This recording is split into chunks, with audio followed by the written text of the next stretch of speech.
fosfolípidos, glucolípidos, componentes de la membrana, triacilgliceronas, cetonas, inclusive prostaglandinas son derivadas de los lípidos. Algunos actúan de los lípidos como hormonas, otros como vitaminas y tienen distintas actividades fisiológicas. Los lípidos los encontramos en diferentes partes. Encontramos en los aceites, en la manteca, en la yema del huevo. Y hay lípidos, particularmente ácidos grasos, que formamos nosotros en el cuerpo, pero los que no los formamos se llaman ácidos grasos esenciales. Es decir, necesitamos de lípidos en toda nuestra biología como tal. La solubilidad de los lípidos se debe a que su estructura química está fundamentalmente hidrocarbonada. Es una estructura alifática, alicíclica o aromática, pero tiene grandes enlaces de carbón-hidrógeno y carbón-carbón. Vuelvo a decir, su solubilidad y lo que permite que los lípidos sean moléculas importantes e interesantes está en que su estructura tiene muchos carbones y muchos hidrógenos. Y estos enlaces son 100% covalentes, es decir, son enlaces rígidos entre carbón, carbón, carbón y hidrógeno. Los lípidos son fuente de energía libre y o almacenada. Se almacenan los lípidos como triacilgliceroles, particularmente en el tejido adiposo, y circulan libremente como ácidos grasos, colesterol, etc. Los lípidos proporcionan cuando son combustionados 9,1 kilocalorías por gramo y representan 30% de la dieta de una persona normal. Nosotros consumimos lípidos y debemos consumir lípidos y cada lípido nos da 9 calorías por gramo. Es decir, es el compuesto y el alimento energético más alto. Si recuerdan ustedes, las proteínas nos dan 4 kilocalorías por gramo y los carbohidratos también nos dan 4 kilocalorías. En cambio, los lípidos nos proporcionan 9 calorías por gramo combustionado y representan el 30% de la dieta. El otro 50% de la dieta está dada por carbohidratos y el 20% por proteínas. Entonces, consumimos y debemos consumir lípidos en nuestra vida diaria porque los necesitamos. Los lípidos están relacionados, hemos dicho, con las grasas, con las ceras y los aceites. Hay pequeñas diferencias entre ellos. Los aceites, grasas y ceras son ésteres de glicerol con diferentes ácidos orgánicos. Fíjense, aceites, grasas y ceras son muy similares, ya sea de animales o vegetales, porque son ésteres de glicerol. Y el decir ésteres de glicerol significa que utilizan un alcohol, que es el glicerol, que se unen a estos ácidos grasos a través de enlace con oxígeno o enlaces ésteres. Y pueden utilizar diferentes ácidos orgánicos en su constitución. Los aceites y grasas contienen una cierta cantidad de ácidos grasos diferentes, entre 6 y 10 ácidos grasos. Nuestros lípidos habitualmente tienen ácido araquidónico en la segunda posición, ácido palmítico en la primera posición y ácido láurico en la tercera posición, pero pueden haber muchísimos ácidos grasos que se incorporan al glicerol y mantienen su estructura como tal. Entonces, los aceites, grasas y ceras son ésteres de glicerol con ácidos orgánicos que no necesariamente son similares a los de los seres humanos. Las ceras, en cambio, son ésteres del mismo tipo de ácido, o sea, utilizan un solo ácido. En los aceites, grasas y cera eran diferentes ácidos. Aquí en las ceras como tal, utilizan solamente un ácido graso, pero el alcohol es distinto del glicerol. No nos olvidemos que el alcohol más importante que tenemos nosotros en nuestra biología es el glicerol. Y este glicerol está inmerso en todo lo que va a ser la formación de los triacilgliceroles e inclusive el glicerol va a participar en la gluconeogénesis. Es el alcohol más abundante que tenemos nosotros. Entonces las ceras pueden utilizar mismos ácidos, pero tienen un alcohol diferente al glicerol. Los lípidos de mucho interés en bioquímica son los ácidos grasos, que vamos a hablar ampliamente de ellos. Son compuestos formados por cadenas de carbonos, donde en un extremo tienen un grupo metilo y en el otro extremo tienen un grupo ácido. Por eso se llaman ácidos grasos. Los triacilgliceroles son las moléculas de reserva de los ácidos grasos, Porque tres ácidos grasos, acuérdense que la palabra acil significa ácido graso. Tres ácidos grasos se unen al glicerol. No significa que haya tres gliceroles, hay tres ácidos grasos con un glicerol. Los fosfolípidos, ni que se diga, participan en la formación de las membranas y algunos de ellos van a actuar como precursores de los segundos mensajeros. Colesterol, todo el mundo ha hablado del colesterol y sabe que el colesterol es una grasa, un lípido, un alcohol, un esteroide que está muy relacionado con enfermedades, particularmente aterosclerosis. Y por último tenemos los glucolípidos como son los gangliósidos, el ácido siálico, las ceramidas, que hoy por hoy están de moda, en tanto en la utilización de la práctica médica como la parte estética.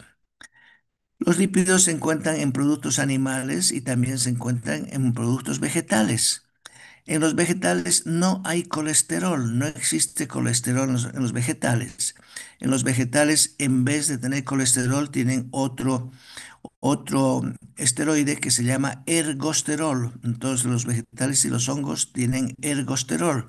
Las células humanas y las de bacterias y animales tienen colesterol, pero los vegetales y los hongos tienen ergosterol como molécula esteroidal que está presente en ellos. Algunos ácidos grasos, he dicho, son nutricionalmente esenciales, sobre todo los de cadena de carbonos largos que necesitamos ingerirlos dentro de la dieta, dentro del alimento, y históricamente han sido definidos los ácidos grasos esenciales como tres: araquidónico, linoleico y linolénico. Hoy por hoy se ha quitado el ácido araquidónico porque los estudios han demostrado que el ácido araquidónico se puede formar en el cuerpo a partir de los dos ácidos grasos esenciales que continúan, del linoleico y linolénico.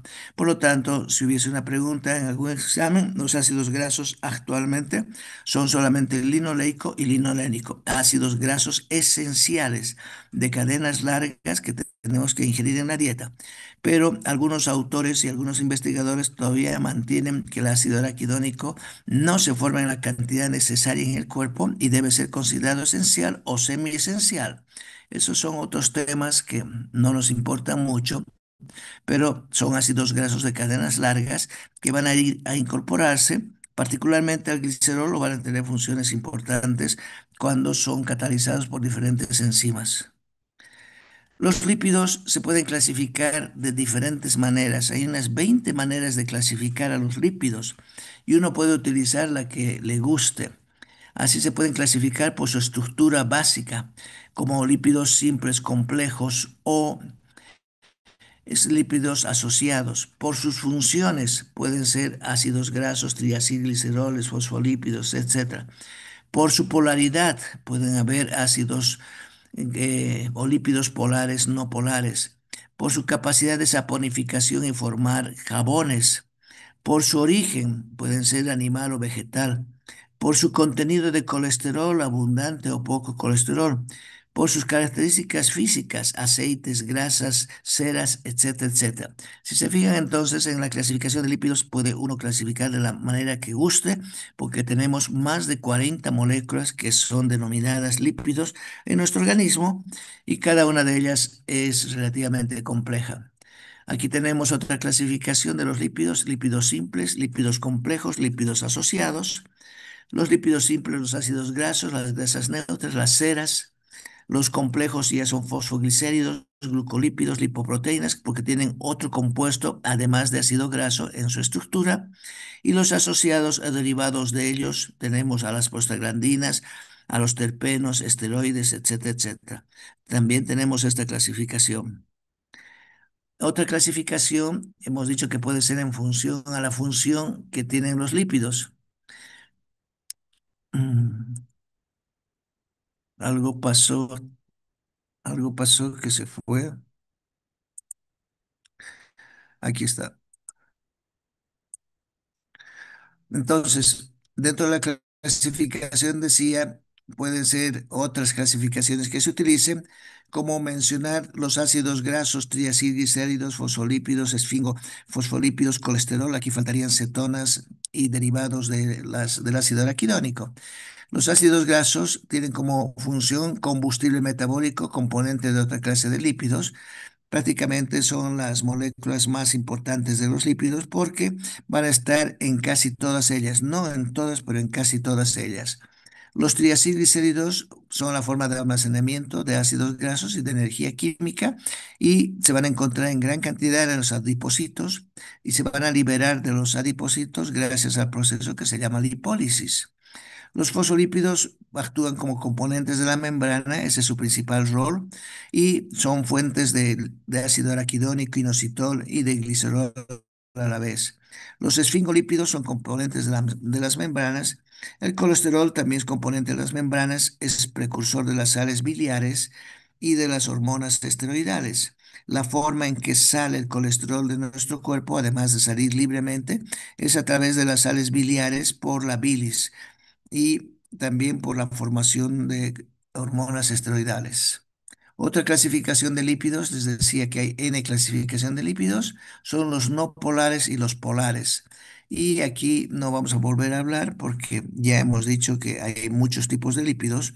Quizás mencionar solamente los glucolípidos que hoy están en boga sus estudios, los como cerebrósidos, sulfátidos, gangliósidos.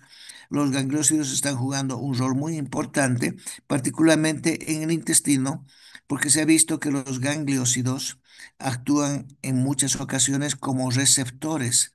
Y ahí se rompe el dogma de que los receptores eran exclusivamente proteínas. También hay gangliósidos que pueden ser receptores de toxinas o receptores de otros compuestos. Los cerebrósidos, no cabe duda, componentes del cerebro, los sulfátidos, moléculas que tienen en su composición lípidos, pero además tienen azufre. Tenemos otra clasificación de los ácidos grasos saturados, insaturados. Los ácidos grasos insaturados son aquellos que tienen doble enlace entre carbón y carbón. Los saturados, en cambio, tienen un solo enlace. Tenemos los triacilglicéridos, aceites, mantecas, sebos, los lípidos complejos, glicerofosfolípidos, esfingolípidos y los derivados esteroides, etcétera, etcétera. Empezamos con los lípidos más abundantes y más conocidos y los que deben reconocer ustedes, los ácidos grasos. Los ácidos grasos son moléculas orgánicas simples que conforman a las de oxígeno, sus tres elementos más importantes, pero algunos pueden tener azufre, fósforo y nitrógeno. Los ácidos grasos tienen una estructura en su composición que está formada por cadenas de extremo y un grupo funcional metilo en el otro extremo. De ahí que se llaman ácidos grasos por su grupo funcional ácido. Y el metilo que está en el otro extremo va a ser el que se va a llamar el ácido omega porque es el final de la cadena de carbonos del ácido graso y siempre el omega o la palabra omega en griego es Recording stopped.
Doctor.